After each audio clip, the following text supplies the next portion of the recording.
Why isn't Fabolous mentioned when we talk about some of the greatest MCs right now, literally, or of the last, 20 years? Because Fab has been out since like around 99, 2000, 2001.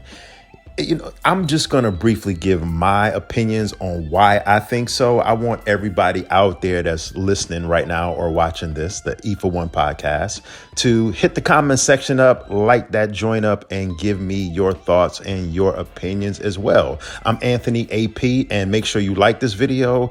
And it's very important that you subscribe to the channel. E for One, always, most definitely. Okay. Back to the topic at hand. Fabolous. To me, I feel as dope as Fabolous is as an MC and as lyrical as he can be when he's in his bag, Fabolous has not necessarily came out with a classic hip hop album that's been released commercially. Now, you might be wondering, like, what is this kid? What is he talking? What is this kid talking? What is this dude? What is this guy talking about? I'm talking about, there's no doubt that Soul Tape 1, 2, and 3 are classics, but those were mixtapes. It's one thing to release a classic mixtape. I think all of our favorite MCs from the early 2000s have released classic mixtapes, but it's one thing to release a commercial album commercially that you could actually purchase in stores or go online and purchase, the traditional way of purchasing music in back in the day, CDs. Fab hasn't done that. To me, Fab's first album, Ghetto Fabolous, wasn't a classic. Street Dreams wasn't a classic. From Nothing to Something wasn't a classic.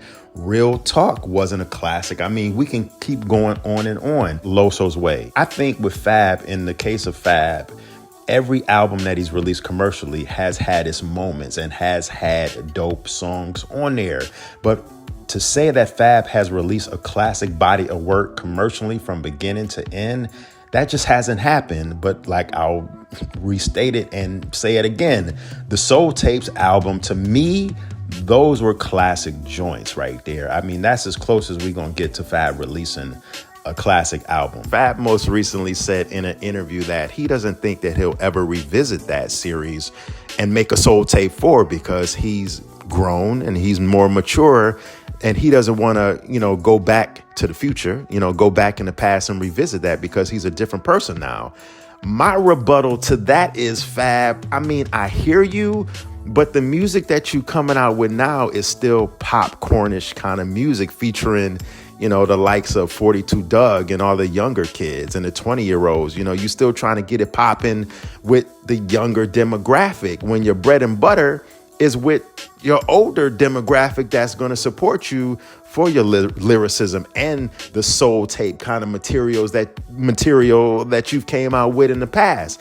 So it's almost like you're talking out of both sides of your mouth here because, the material that you're coming out with now in the last couple of years doesn't really show growth. It just shows that you're trying to fit in with what's popping right now in the streets and the younger kids. So you're kind of contradicting yourself right there, Fab. And let's not forget about the There Is No Competition 2 series. Those were considered mixtapes though, although even though they had their moments on there, some very, very banging joints, to me, that wasn't a classic. Another reason, and this is probably like the main reason why I feel that Fab is not mentioned, and this is kind of reason 2 and reason 3 at the same time.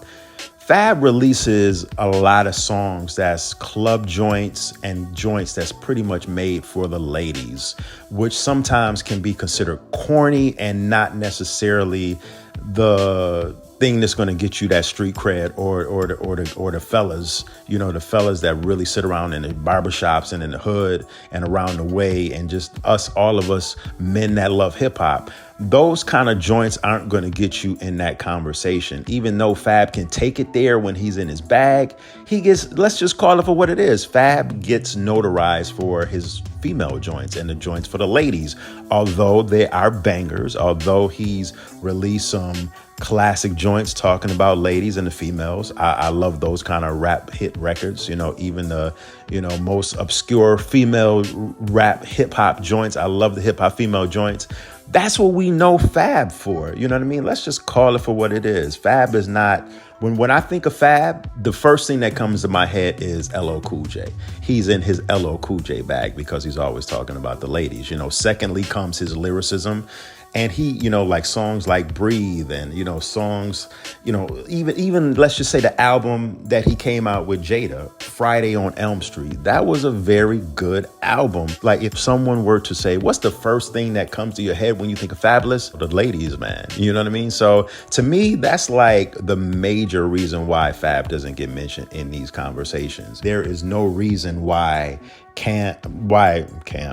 Fab shouldn't be mentioned with artists like Cameron, artists of his era, that came up around the same time or, around the same years like Cameron. Even though Cam came out in the, late 90s, Cam hit his success in the early 2000s with the whole Dipset mixtape movement. But Fab, Fab to me doesn't have a classic album like Cam does, or DMX, or 50, or, Jada, if you want to consider Jada's first album a classic, or even Wayne, you know what I mean? But Fab has lyricism, and his lyrical ability, honestly, Fab's lyrical ability should get mentioned with those artists because it's either just as good or maybe even better, you know what I mean? To me, Fab is like, he's 45 years old, but he's still trying to resonate with the younger generation, like the Dirks, Yachty, the artist that's younger, that's in their 20s or late 20s, that's A Boogie,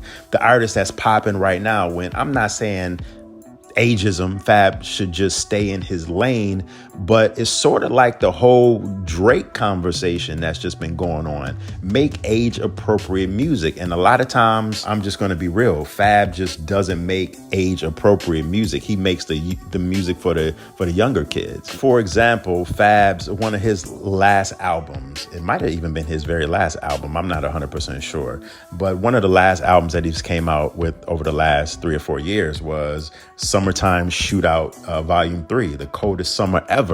That album actually catered to, a more younger crowd, a more younger demographic, because it featured A Boogie, YFN Lucci, PNB Rock was on there, rest in peace, Rowdy Ritchie. It was an album that's just like, I wasn't checking for that album like that. And there's nothing wrong with that if that's the demographic that you're going for. But, your demographic, Fab's demographic, is the demographic of 39 and up. You know what I mean? Fab is like, what? I don't know his age off the top, but I would say he's like 44, 45. So I don't know. I think Fab just suffers from, wanting to still keep that radio streak going and having multiple radio songs all the time, when he should just come out with music that's more appropriate, instead of trying to sound young and be young. I don't know. That's just my opinion right there. But I'm going to hand it over to you. Let me know what you think in the comment section. Once again, you've been watching the Evil One podcast, and I will check y'all later. Until the next vid, peace. Sound founded phenom, knocking the foes for the start of the round. Yeah, get this cause I won't repeat it. Champions be defeated, I'll be the top seed.